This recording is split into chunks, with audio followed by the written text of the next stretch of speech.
पूज्य संत महापुरुषों के वचनों से ही हम ये जान पाते कि हमारे जीवन का परम कर्तव्य क्या है।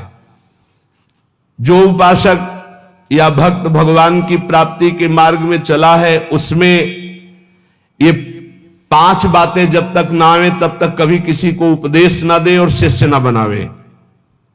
ये बहुत बड़े सिद्ध महापुरुष हैं, वो बोल रहे हैं। महात्माओं का हृदय माता की तरह दुलार करता है पूरे विश्व को। श्री सीताराम ओमकारनाथ जी महाराज जी ने कहा कि उपदेश देने जैसा खतरनाक खेल और कोई नहीं परमार्थ से भ्रष्ट होने के लिए। परमार्थ से भ्रष्ट होने के लिए उपदेश देने जैसा कोई खतरनाक खेल नहीं। बहुत बड़े महापुरुष हैं, क्योंकि उसमें देहाभिमान पुनः जागृत हो जाता है और काम आदि दोषों की बाहुल्यता, भोगों की बाहुल्यता, सम्मान प्रतिष्ठा की बाहुल्यता, और वो नष्ट होने में देर नहीं लगती। ये 5 बातें जब तक हृदय में ना जाए तब तक किसी को शिष्य न बनाए और उपदेश न दे, नहीं तो भ्रष्ट हो जाएगा पक्का। पहला, जब तक अंतःकरण पूर्ण रूप से शुद्ध ना हो जाए। अंतःकरण कहते हैं बुद्धि, मन, चित्त, अहंकार, 4 करणों को अंतःकरण कहते हैं। अंतःकरण शुद्ध कब माना जाता है? जब बुद्धि के निश्चय में एकमात्र परमात्मा है, मन में संकल्प विकल्प खत्म, केवल मन सावय मनहा कृष्ण पदारविंदयो चित्त मुरारी पादार्पित चित्त वृत्ति अहंकार दासत्व में एक भी विकार जिसके अंतःकरण में उदय नहीं होता, वो शुद्ध अंतःकरण वाला महापुरुष प्रथम उपदेश का पहला अधिकारी। अंतःकरण में किसी भी तरह का कोई भी विकार ना होना, पूर्ण अंतःकरण का शुद्ध होना। दूसरा, जो व्यक्ति, ये हम नहीं कह रहे, बड़े महापुरुष कह रहे हैं, सामने शास्त्र इसीलिए रख के बोलते हैं कि आप ये ना सोचे कि हम कोई मनमानी बोल रहे हैं। कुछ भी होगा तो हृदय, शास्त्र, संत तीनों से मिली हुई बात होगी, स्वतंत्र नहीं होगी। कोई भी ऐसी बात यहां से अनुभव युक्त भी निकलेगी तो आप पढ़ लेना, कहीं ना कहीं लिखा होगा। ऐसा नहीं हो सकता कि वो हमारे मनमानी बात हो, क्योंकि हमारा मन बचपन से लेके अभी तक जिसका स्वाध्याय करता रहा, जिनकी जूठन खाता रहा, जिनके चरणों के आश्रित रहा, वही मन में बैठ के बोलते हैं और कोई नहीं। पहला है उपदेश का अधिकारी कौन? जिसमें 5 बातें हो। पहली बात, अंतःकरण शुद्ध, बुद्धि, मन, चित्त, अहंकार, भगवदाकार, एक भी विकार जिसके हृदय में नहीं है। दूसरा, जो व्यक्ति स्वार्थ के लिए उपदेश सीखता है, जो अपनी वासनाओं की पूर्ति के लिए प्रवचन करना सीखता है, वो उपदेशक पक्का भ्रष्ट और दुराचारी हो जाएगा। वो धर्म का निर्वाह करने वाला नहीं होगा, उस समाज को भ्रष्ट करने वाला होगा। ये सिद्ध महापुरुष लिख रहे, इसमें किसी की टीका टिप्पणी करने की बात नहीं।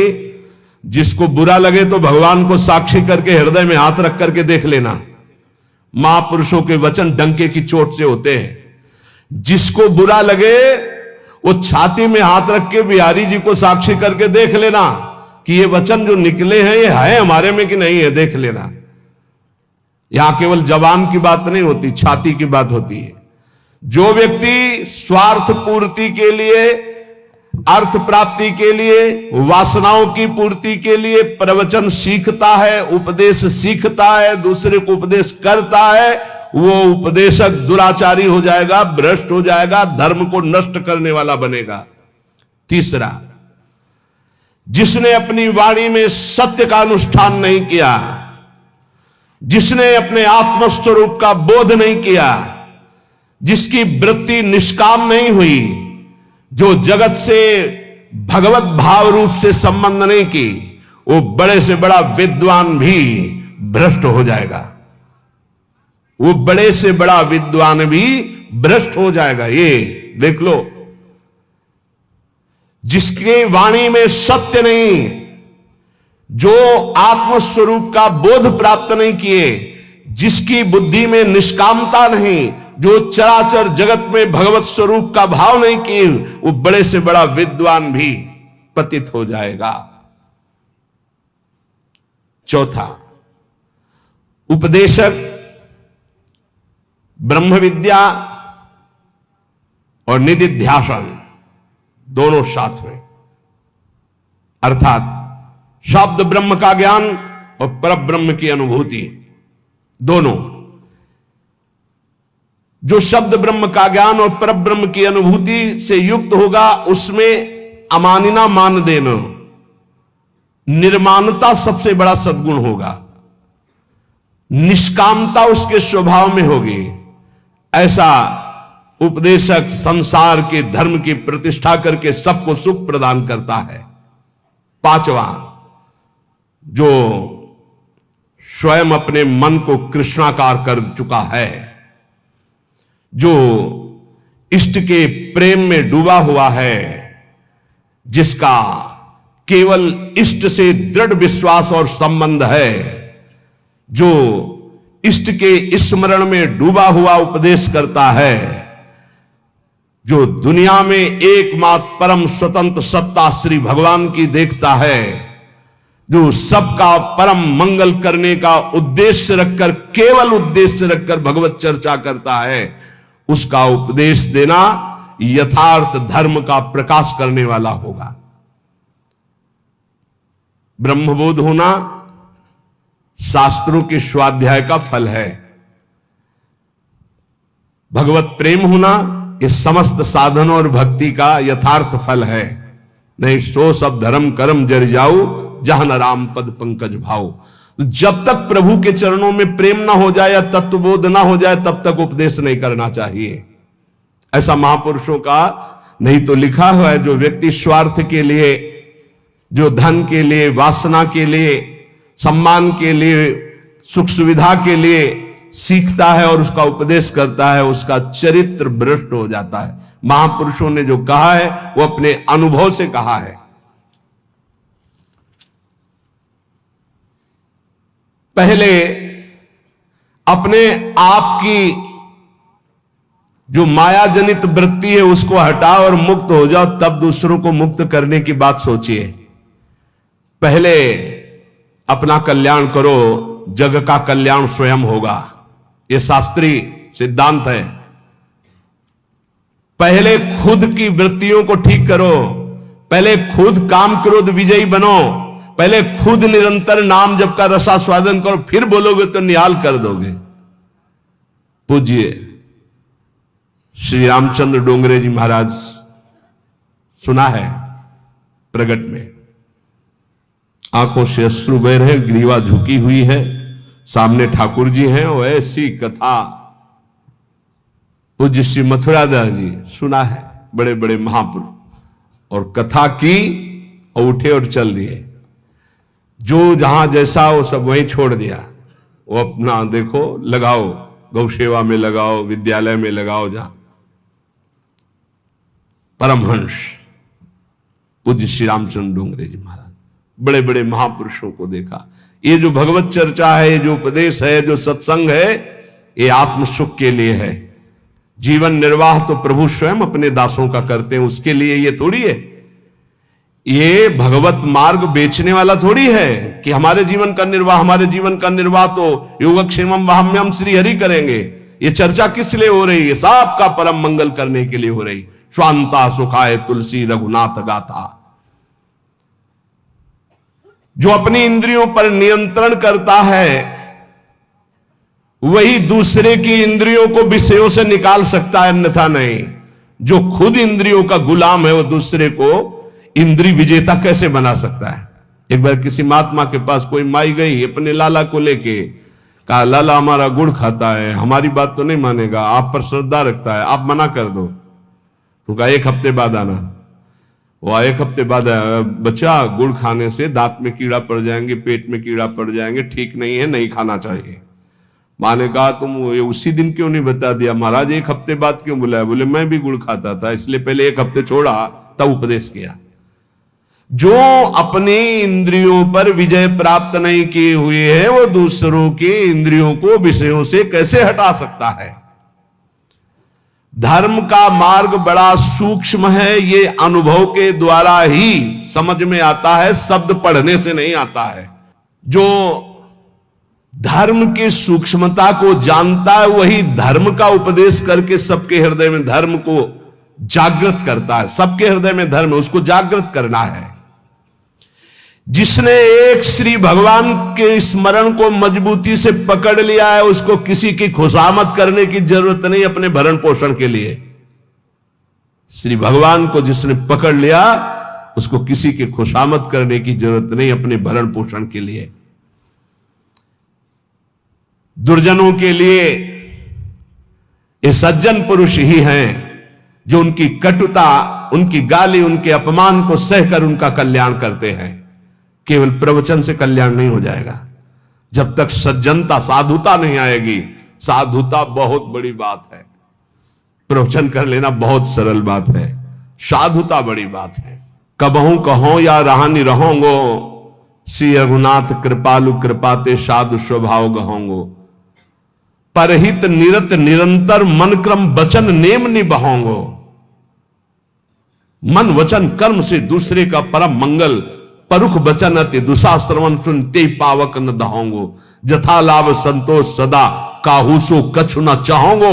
कबहू कहो या राहनी रहोंगो, श्री रघुनाथ कृपालु कृपाते साधु स्वभाव गहोंगो। साधु वही है जो बड़ी बड़ी सिद्धियों को ठोकर मारकर दूर करके भगवान के प्रेम में डूबता है, ठोकर मार करके। हित महाप्रभु कह रहे, वेणु कानन क्वणित श्रवण सुंदर सुनत मुक्ति सम सकल सुख पाए पग पेलरी। आज तू ग्वाल गोपाल सो खेलरी। वेणु कान देख लाल बंसी बजा रहे हैं, बंसी में वो परमानंद की वर्षा कर रहे हैं कि अगर एक बार श्रवणेंद्री में पड़ जाए तो मोक्ष सुख को भी पैर से ठुकरा करके प्रेम रस में कूद पड़े। ऐसा बंसी की ध्वनि है। प्यारी जू से करे, लाडली जू देखो वेणु कानन कुणित श्रवण सुंदर सुनत मुक्ति सम सकल सुख पाए पग पेलरी। लाडली जू देखो कैसी अद्भुत बंसी बज रही। वही बंसी चतुरासी जी है, वही बंसी जो मोक्ष सुख को भी फीका कर दे, वो साक्षात बंसी की ध्वनि है चतुरासी जी। ये बंसी जी की वाणी है। हरिवंशी स्वयं हित महाप्रभु के रूप में वही गायन। अरे अद्भुत सुख जो सिद्धियों को ठोकर मार करके आगे बढ़ता है, वो भगवान के प्रेम को प्राप्त होता है। भजन करो, भजन करो, नहीं तुम्हें ठोकर मारेगी माया। भजन करो, नहीं तुम्हें ठोकर मारेगे। भजन किया तो सिद्धियों को ठुकरा कर भगवदानंद में डूबता है। तू परम स्वतंत्र स्वाधीन भगवान का दिव्यांश है, किसी की पराधीनता की जरूरत नहीं। पर यह स्थिति तभी आएगी जब भजन करोगे। भजन परमार्थ का मार्ग व्यवहार से होकर ही गुजरता है। इसलिए जिसका व्यवहार परमार्थ में होता है वही सिद्ध साधु होता है। व्यवहार भी परमार्थ में होना चाहिए। व्यवहार अमर्यादित हुआ, धर्म विरुद्ध हुआ तो पाखंड है, साधुता नहीं। व्यवहार बिल्कुल शुद्ध, तस्मात् शास्त्रम प्रमाणम ते कार्या कार्यो व्यवस्थितो, शास्त्र के अनुसार होना चाहिए। भगवान व्यापक है, सबके हृदय में है, तुम्हारे हृदय में भी है, पास में भी है, बहुत दूर भी है, अंदर भी है, बाहर भी है। तो पाखंड किससे करोगे, छुपाव किससे करोगे, दुर्व्यवहार किससे करोगे? जो ये जानता है वही साधु है। जो स्वयं नहीं कर सका उसको कभी उपदेश देने का अधिकार नहीं है। अपनी दिनचर्या ऐसी बनाओ जो गुरु प्रदत्त अनंत शक्ति प्रदान करने वाली अखंडानंद में स्थित करती है दिनचर्या। ऐसा कभी मत करो जो गुरु प्रदत्त दिनचर्या है उसका खंडन हो जाए तो दुख तुम्हें घेर लेगा, निश्चित समझना। ये बहुत बड़े महापुरुषों की वाणी है। अपनी दिनचर्या गुरु प्रदत्त ऐसी बनाओ जिससे अनंत शक्ति और अखंडानंद की प्राप्ति होती, दिनचर्या से ही होती है। ऐसा कभी मत दिनचर्या का खंडन करो जो तुम्हारी शक्ति को छीन करके तुम्हें दुख में फंसा दे। ऐसी दिनचर्या विजयी होनी चाहिए कि आपके पास समय ही नहीं है। आपके पास अपनी दिनचर्या से बड़ा सौभाग्य है अपने साधकों को कि 1 मिनट के लिए समय नहीं। अगर कभी कहीं ऐसा तो 1 मिनट निकालना मुश्किल है। अपनी दिनचर्या ऐसी बना दी है गुरु जी ने, श्री जी ने। किसी भी परिस्थिति में तुम्हारे मन में कमजोरी नहीं आनी चाहिए। चाहे जैसी परिस्थिति, तुम्हें याद होना चाहिए ये इष्ट के द्वारा पास करके भेजी हुई परिस्थिति। मैं डगमगाऊं क्यों, मैं भयभीत क्यों हूं? कोई न कोई बहुत मंगल विधान मेरे इष्ट ने भेजा परिस्थिति, इसलिए मैं मस्ती से रहूंगा चाहे जितनी बुरी स्थिति क्यों ना आ जाए। हृदय में या बाहर परिस्थिति, स्थिति या परिस्थिति, संतुष्टा येन केनवा, ये बहुत बड़ी बात है। क्योंकि इष्ट ने भेजा है ना, चयन किया इष्ट ने, किस लिए? होगा कोई उनका विधान, मंगल विधान, शांत प्रसन्न मुद्रा, कभी खिन्न नहीं, निकल जाएगी परिस्थिति और स्थिति भी। कभी कभी अंदर में भी स्थिति गड़बड़ होती है, बाहर भी परिस्थिति। इन्हीं के वचन अभी सुनाए थे पीछे। पापियों का ऐश्वर्य बढ़ता है।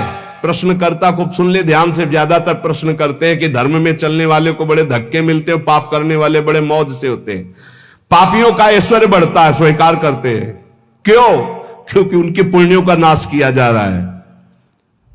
तुम धर्म के फल में संदेह मत करना। ये पापियों का जो ऐश्वर्य बढ़ रहा है, इनको जैसे फांसी की सजा देने वाले को अंतिम इच्छा पूरी की जाती है, ऐसे सर्वनाश का खेल इनका शुरू होने वाला है। इसलिए इनके पुण्यों को फटाफट भुगाया जा रहा है। भोग ले।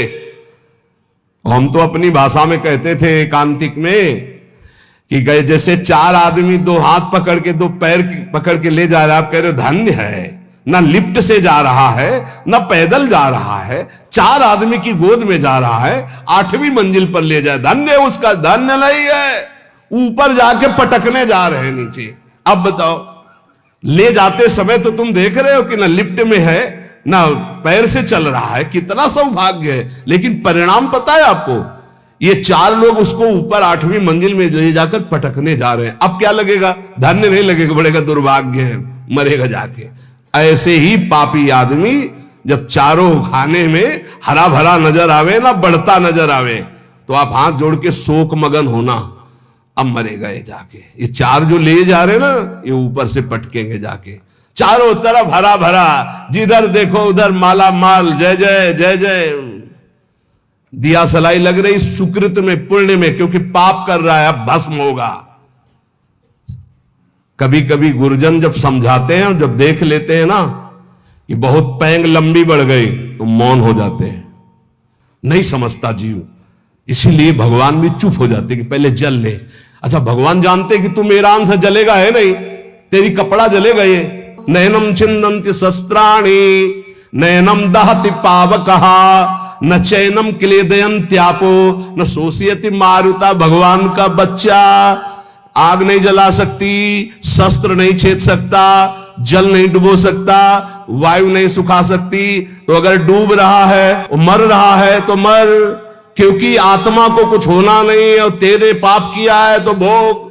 भगवान ऐसे देख रहे हैं। तुम कहोगे बड़े दयालु है, नहीं, इस समय दयालु नहीं। दयालु जान रहे हैं कि मेरे अंश को कोई फर्क नहीं पड़ना, शरीराभिमानी पाप किया है, भोग ले।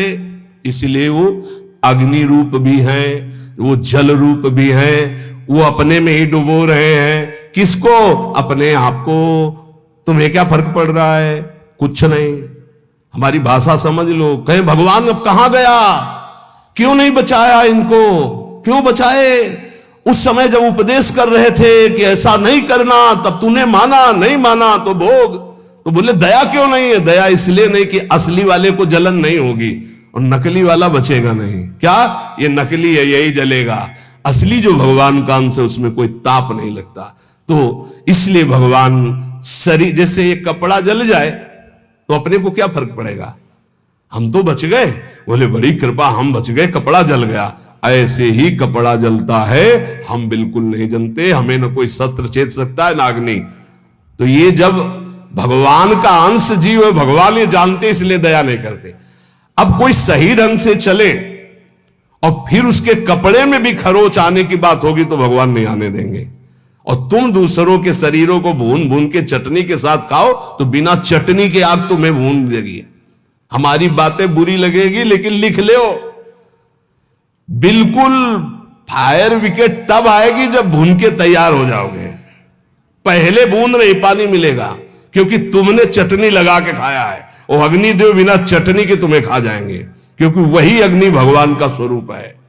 इसीलिए कहते हैं कि होश में ये मांस खाना, मदिरा पीना, व्यभिचार करना, पापाचरण करना बंद कर दो। प्रभु अभी तक जो हुआ अब लो नसानी, अब ना नसई हो, नहीं खतरे में हो तुम पक्का। तुम्हें नहीं दिखाई दे रहा है, कोई अविनाशी शरीर नहीं तुम्हारा। इस शरीर के लिए पापाचरण करके कभी सुखी नहीं हो सकते। तो पापियों के ऐश्वर्य को देखकर अधर्म को धारण करने वाले कभी संदेह मत करना। इनको ऐसे सुख दिया जा रहा है जैसे फांसी की सजा देने वाले को अंतिम इच्छा पूर्ति की जा रही है। बुद्धि बदल जाती है, बुरी दशा आने के पहले बुद्धि बदली जाती है। आप ना आवे ताई तहां ले जाए, वही ले जाएगी जहां उसका नाश होना है। बहुत सावधानी से, कोई गलती हो जाए, कोई पाप हो जाए तो तत्काल महापुरुषों से मिलो, संतों से, कि हमने ये अपराध कर दिया, उसका प्रायश्चित बता दो या हमें दंड दे दो और आगे से कभी नहीं करूंगा, अब मुझे उपाय बता। वो जो बोले, वृंदावन की परिक्रमा लगा लो, उपवास कर लो, ऐसा कर लो, बस बिना विचारे कर दो। उनके वचन से पाप नष्ट हो जाएंगे। क्रिया मात्र तो केवल एक निमित्त है, उनके वचन के तुम ये कर लो, ये ठीक हो जाएगा। तुम्हारा जीवन नष्ट नहीं हो पाएगा। यदि कोई गलती हो जाए तो उसका प्रायश्चित कर लो। देखो, जो भगवान का भजन करते हैं, कभी भगवान से कुछ मांगते नहीं, उनकी पूरी जिम्मेवारी भगवान स्वयं ले लेते हैं। अगर तुम मांगना ही है तो भगवान से भजन मांगो, भजन कि मेरा निरंतर भजन बनता रहे। तुम अल्पज्ञ हो, भजन के सिवा और जो भी मांगोगे वो धोखा हो जाएगा, कोई लाभ नहीं है। ध्रुव जी को भी बड़ी अशांति हुई थी परम पद मिलने का, अटल पद भी मिलने के बाद। यदि तुम भजन करने वाले हो तो तुम्हारी निंदा होगी पक्का। भीतर ही भीतर जब निंदा हो तो प्रसन्न होना, उससे कभी शत्रुता मत करना, क्योंकि वो निंदा करने वाला कृपा करके भगवत प्राप्ति में जो बाधक पाप है उसको वो ले रहा है। बड़ी कृपा है। निंदा करना दूसरों के पापों को लेना है, अपने को तो करना नहीं है। दूसरा कोई अपनी निंदा करे तो बहुत प्रसन्न होना है कि वो कितना महान है कि जो हमें भगवत प्राप्ति में बाधक बाहु थे उनका वो अपहरण कर रहा है। बिना प्रयास के, बिना प्रयत्न के, बिना भोगे तुम्हारे प्रारब्ध का नाश करने की सामर्थ्य निंदा में है, जो तुम्हारी दूसरे निंदा करते हैं। बड़े कृपालु हैं। इसलिए निंदक को परम सहायक मित्र मानना चाहिए। निंदक नेरे राखे आंगन कुटी छवाए, समीपे रहे जिससे कोई चूक ना होने पाए, हर गलती वो हमारी देखे। और भगवान बड़े कृपालु हैं। निंदक को सूक्ष्मदर्शी लगाने की जरूरत नहीं होती, सीसी कैमरा लगाने की जरूरत नहीं होती। उनके कान और नेत्र वहीं लगे रहते हैं और वो एक एक बात पकड़ करके साधु की और उसको निर्मल करते रहते हैं। इसलिए धन्य है, प्रणाम है, स्वस्थ रहे निंदक। अंतिम में उनको भगवत प्राप्ति हो, क्योंकि हमें भगवत प्राप्ति में बड़ा सहयोग किए। निंदा करने वाले महान मित्र हैं जो हमारे प्रारब्ध को बिना भोगे वो काट देते हैं। दूसरों की निंदा करने से जो हमारे पाप नष्ट होते हैं, अपनी प्रशंसा करने से अपने पुण्य और तप नष्ट हो जाते हैं। अपने मुख से कभी अपनी प्रशंसा न करे, दूसरे जो हमारी निंदा करते हैं उसे चैन से, आनंद से सुन ले कि हमारे ऊपर भगवान की बड़ी कृपा है, बड़ा पावन किया जा रहा है। जब तक तुम्हें आत्मानंद का अनुभव न मिले, भगवदानंद का अनुभव न मिले, तब तक विषयानंद से दूर रहना, विषयानंद के भोगी पुरुषों से दूर रहना। भगवदानंद का अनुभव करने वाला चक्रवर्ती सम्राट को भी एक तिनके के बराबर समझता है।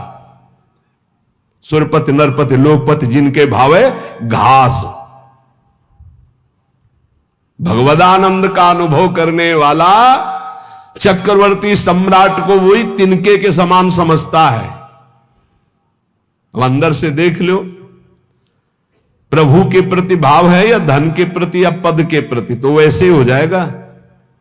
भगवदानंद जिसको अनुभव हुआ, सुरपति नरपति लोकपति जिनके भाव है घास, ये बात अंदर से समझो। अपमान किसी का करना नहीं, पर अंदर से किसी के प्रति ऐसा भाव न रहे कि धन को लेकर, रूप को लेकर, अभिनय को लेकर, पद को लेकर के हमारा गर्व है कि हमारे पास अमुक आए, हमारा गर्व है कि हमारे पास परमहंस आए, अवधूत आए। हमारा गर्व, ये उनका सौभाग्य है कि उनको एक बार इस रज में माथा रखने का सौभाग्य मिला। ऐसा करो कि अब कुछ करना न पड़े, ऐसा करो कि मां के गर्भ में वास अब ना करना पड़े, ऐसा करो कि मनुष्य जन्म अभी आखिरी जन्म हो और हम श्री भगवान को प्राप्त हो जाएं। अगर माली से संबंध रखोगे तो पुष्प वाटिका का कोई भी फूल तुम चयन कर सकते हो। ऐसे ही यदि तुम भगवान से संबंध रखोगे तो अनंत ब्रह्मांड भगवान की पुष्प वाटिका है। किसी भी ब्रह्मांड में स्वतंत्र रूप से तुम जा सकते हो। कैसे? जैसे माली के होकर बगीचे में घूमो, आनंद ले रहे हो, कोई फर्क नहीं पड़ता। लेकिन एक जंगल में जाके भटक गया है वो, और एक जो माली के साथ उसी जंगल में आनंद ले रहा है वो, एक जो जेल में कैदी बना है वो, और एक जो जेलर बनकर वहां कैदियों के बीच में है वो, दोनों में अंतर है। अब कैदी बन के नहीं रहना, अब जेलर बन के रहना है। अब भटकना वाला नहीं स्वरूप है, अब माली के साथ रहकर भ्रमण करना है, आनंद लेना। अनंत ब्रह्मांड मेरे स्वामी के, और स्वामी की स्मृति के साथ कोई भय नहीं। अब ये कर्म बंधनों की जेल में नहीं रहना, ये मनुष्य शरीर पाकर अब स्वतंत्र होना है। ये बात अंदर बैठा लो। विषयी का संग साक्षात काले सर्प के संग के समान समझो। विषयी पुरुष का संग, ये विषयी पुरुष विष के समान है। इनके स्पर्श से, इनके संभाषण से, इनके दर्शन से इनके शरीर में चिपटे रहते हैं ऐसे परमाणु, जो तुम्हारे अंदर आएंगे और तुम्हारे भजन को जलाकर राख कर देंगे, भजन की वृत्ति को जला के राख कर देंगे। जितनी जल्दी हो सके अपने को जलने से बचाना चाहते हो तो विषयी पुरुषों का संग छोड़ दो। संगम त्यजेत मिथुन व्रतिनाम मुमुक्षु, बहुत बड़ी बात है, इसको अंदर से समझ लो। प्रयत्न करो। विषयी पुरुषों का संग साक्षात भयावह विषधर सर्प के समान है, वो तुम्हारी समस्त साधना को चौपट कर देगा। विषय की अग्नि की चपेट में तुम अध्यात्म शक्ति को भस्म कर दोगे। इसलिए दूर, हमको यही देखना है। जब भगवान मोहिनी रूप के पीछे भाग रहे थे ना सुंदर जी, तो बड़े बड़े जो पद्मासन लगाए बैठे थे, तो मोहिनी भगवान ऐसे करते हैं। देख लो, ये वो है जो ब्रह्मबोध प्रदान करते हैं, और मेरा ये वो रूप है जो ऐसों को भी पीछे दौड़ा भगवान के मोहिनी रूप का। ऐसे ही ये भगवान उदाहरण देते रहते हैं, भगवान ही उपदेश दे रहे हैं। पक्का समझिए, बहुत बहुत विचित्र, अतिशय प्रबल देव तो माया, जो शास्त्र कह रहा वैसे चलोगे बच जाओगे। यहां सत्संग के द्वारा हमको ये समझना है कि हमें जो मिला बहुत कीमती चीज है, परमार्थ बहुत कीमती चीज है। इसको छीनने के लिए बहुत माया रंग रचेगी। अगर आप कोई वासना लेकर इस मार्ग में चलेंगे तो वही वासना अंतर की माया जानकर तुम्हारे आगे जाल फेंक देगी और तुम्हें रोक लेगी। इसलिए सत्संग के द्वारा जल्दी से जल्दी वो वासना काट दो जो तुम्हें गिराने वाली है। उस वासना का संयोग होने पर भागो, ना कि उसको स्वीकार करो। पहले प्रयत्न करो, फिर प्रार्थना करो। पहले बचने की कोशिश करो। जब आपको लगे कि अब गिरा, तो फिर भगवान से प्रार्थना कर दो कि तत्काल मुझे बचा लो। यदि कोई ऐसी विपत्ति आ जाए तो पहले बचने की कोशिश करो, भागो विवेक के द्वारा। अगर नहीं संभल पा रहे तो इष्ट को पुकारो, देर मत करो। विषयी पुरुष का आश्रय और संग आपको नष्ट कर देगा। बहुत बहुत सावधान, बहुत सावधान। मतलब ये भले भजन कम हो, पड़े रहो, भगवान की प्राप्ति हो जाएगी, क्योंकि भरोसे पे पड़े रहने वाला ही महान संत बनता है। लेकिन संग किसी का ना हो, असंग हो। असंगता बहुत बड़ी सिद्धि है। चाहे गृहस्थ में हो चाहे विरक्त में, अपने को बचाओ। जो आपके सुकृत को, आपके भजन को लूटने वाले लोग हैं, ऐसे लोगों से बचो। सदा इतना तो ज्ञान तुम्हें होना चाहिए कि तुम्हें उचित फंसाया जा रहा है या अनुचित फंसाया जा रहा है। लेकिन अनुचित फंसाने वाले बहुत अमृत जैसे लगते हैं। इस मार्ग में चलने वाले पथिक की बुद्धि ऐसे धोखा देती है, अनुचित फंसाने वाले अमृत जैसे लगते हैं। बहुत बहुत किसी भी गृहस्थ के द्वारा दी हुई सेवा श्री भगवान ने निमित्त बनाकर उसे भेजा है, ऐसे माना जाता है। एहसान कभी नहीं माना जाता। ध्यान रखना, साधुता में, जो साधुता में निमित्त माना जाता है। जैसे आप आए और कुछ, तो हम ये देखते हैं मेरे प्रभु आए हैं, मेरे आराध्य देव, इस रूप का जो निमित्त बनाकर हमारे पास भेजना, मेरे आराध्य देव। तो हमारी आसक्ति आराध्य देव में, ना कि उस व्यक्ति में। अगर व्यक्ति में तो गया, ये चाहे गृहस्थी में चाहे विरक्ति में, बात अंदर से समझ लीजिएगा। सदा अंदर से विचार करते हुए कि हम उचित कर रहे हैं या अनुचित। यदि तुम इस पर चूक कर दिए तो तुम्हारा जीवन व्यर्थ हो जाएगा। बहुत ही दृश्य देखने को मिलते हैं। इसलिए ठगे ना जाओ, ऐसे बनकर रहो। पूरे संसार में ऐसे घूमो। ठगा कौन नहीं जाता? जो गरीब बन के रहता है। त्रणादपि सुनीचेन, वो नहीं ठगा जाएगा। जो बड़ा बन के चलेगा वो ठगा जाएगा। पक्का समझ लेना। संसार में हमेशा तुम्हें रहना नहीं है। यहां तुम कमाई करने के लिए आए हो, सत की, तपस्या की, भजन की, धर्म की। इसलिए ठग लोगों से सावधान। काम, क्रोध, लोभ, मोह, मद, मत्सर, ये ठग है। बहुत बुरी तरह ठगा जाता है, बहुत बुरी तरह। प्रारंभ से लेकर अंतिम तक, फाइनल में जो निकल पाए हो, कोई गुरु का कृपा पात्र पहलवान होगा, दूसरा कोई नहीं होगा। ये हम आपको घोषणा करके कहते हैं। अगर कोई इस भाव समुद्र से निकल पाया तो गुरु का लाडला होगा, दूसरा हो नहीं सकता। चाहे जितना बड़ा कोई तपस्वी हो, चाहे जितना बड़ा कोई ज्ञानी हो, गुरु कृपा पात्र ही क्रॉस कर पाएगा, अन्यथा नहीं कर पाएगा। ये बिल्कुल हृदय की बात कह रहा हूं। फंसे फंसाए रखे हैं। अगर गुरु करुणा ना हो तो निकल ही नहीं सकता, पक्की बात है। जहां हम समझते निकल गए वो दलदल था।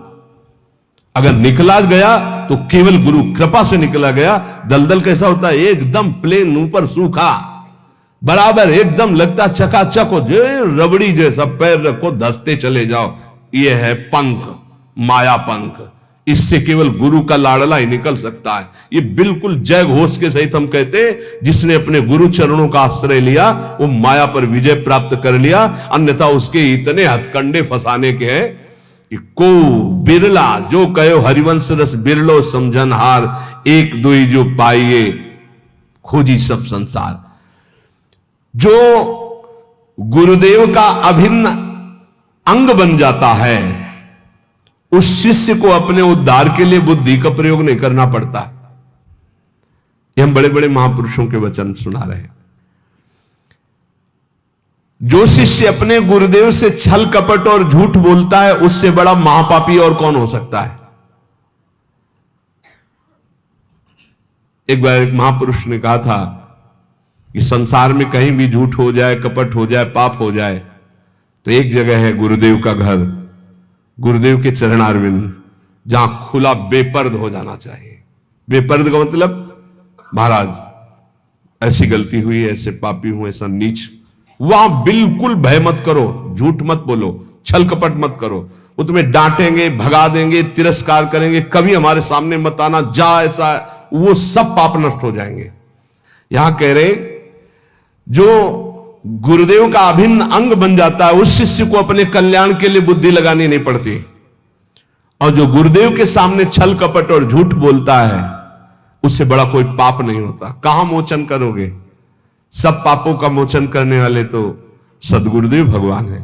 भारी से भारी वैष्णव अपराध बन गया हो कोई भी, एक तो वो उपाय बताएंगे कि जाओ उन्हीं के पैर पकड़ो, नहीं हो रहा, अगर वो कह दे कि जाओ सब कुछ नहीं, सब ठीक हो जाएगा, बिल्कुल संशय मत करो, कोई अपराध नहीं लागू होगा। ये हम तस्मात् शास्त्रम प्रमाणम की बात कह रहे हैं। गुरु माफ कर दे तो विश्व का भारी से भारी अपराध माफ हो जाता है।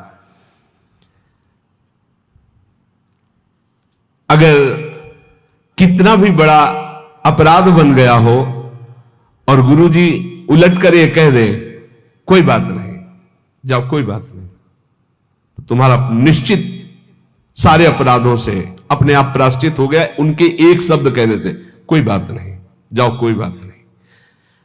बड़े से बड़े अनर्थ का नाश गुरुदेव के एक शब्द से हो जाता है, जाओ कोई बात नहीं। वेद शास्त्र को सामने रखकर अत्याचार अनाचार करना, झूठ बोलना, कपट करना, तो क्या तुम्हें यह पता नहीं कि प्रभु घटघटवासी हैं?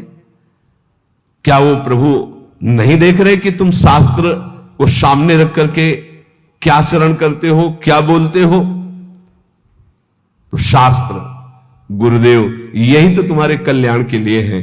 कम से कम शास्त्र का प्रवचन, शास्त्र की वार्ता और गुरुदेव के शब्द, गुरुदेव के प्रवचन, गुरुदेव की वार्ता, इसी तो अपने जीवन में सत्य मानकर उतारो। एक मनुष्य ने प्रश्न किया गुरुदेव से कि महाराज भगवान नाम से सुना है कि सब काम हो जाता है, तो फिर संध्या, तर्पण, यज्ञ, दान ये सब करना चाहिए कि नहीं करना चाहिए?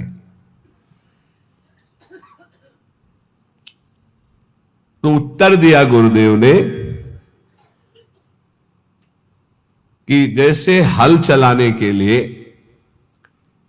बैल ही जोता जाता है, हाथी नहीं जोता जाता है। हाथी से कभी हल नहीं चलाया जाता, बैल ही हल जोतने में लगाया जाता है।